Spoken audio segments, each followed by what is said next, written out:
అతని సహోదరులు తమ తండ్రి అతనిని తమ అందరికంటే ఎక్కువగా ప్రేమించుట చూసినప్పుడు వారు అతని మీద పగపట్టి అతని క్షేమ సమాచారమైనను అడగలేకపోయిరి.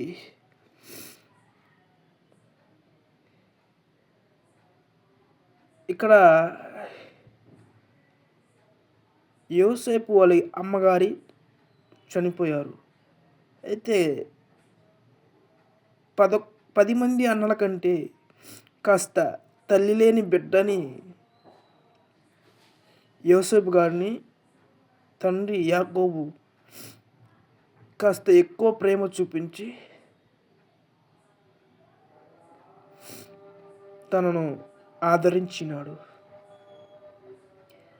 అయితే దేవుని ప్రణాళిక చొప్పున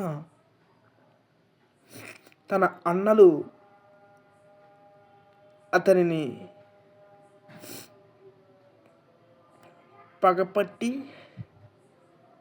గోతిలో వేసి ఇష్మాయేలీలకు 20 ఎండి నాణేలకు అమ్ముకున్నారు. అక్కడ యోసేపుకి దేవుడు తోడయ్యుండి పోతీఫెర ఇంటిలో అతను నమ్మకస్తుడుగా జీవించడం చూసి, తన పవిత్రతను కాపాడుకోవటం చూసి పోతీఫెర్ అతనిని సూపర్వైజర్గా నియమించాడు, విచారణకర్తగా నియమించాడు. అయితే పోతీఫెర భార్య శయనించమని యోసేపును అడిగినప్పుడు అతను దేవుని భయము చేత ఆ పాపమునకు ఒప్పుకోలేదు. అందుకు ప్రతిగా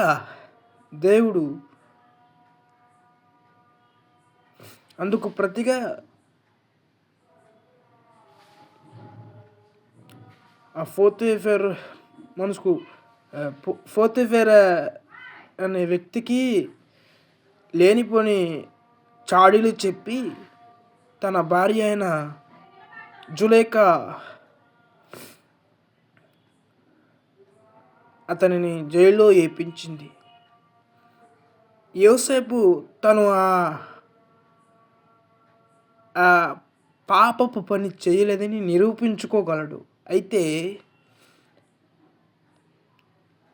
ఎందుకు నిరూపించుకోలేదంటే, నిరూపించుకుంటే ఆమెను విడిచిపెట్టేవాడు.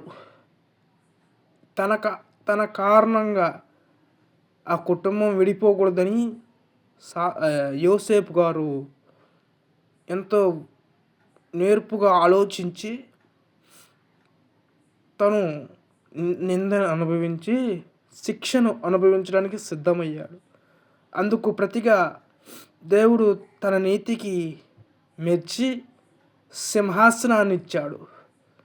ఎవరైతే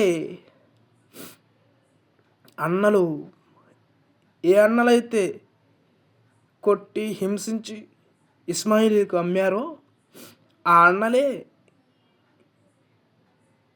మరలా ఆహారం కొరకు యోసేపు దగ్గరకు వచ్చేట్లు దేవుడు చేశాడు. ఇప్పుడు ఈ కథలో మనం కూడా ఏం నేర్చుకోవాలంటే, ఇప్పుడు ప్రస్తుతానికి మనము నిందలు, అవమానాలు, చీత్కారాలు భరిస్తున్నా ఏదో ఒకరోజు దేవుడు మన నీతికి తగినట్లు ప్రతిఫలం తప్పక ఇస్తాడు. ఈ కథలో మనం నేర్చుకోవాల్సిన నీతి, విశ్వాసం ఉంచుచు దేవుణ్ణి వెంబడించడం నేర్చుకోవాలి.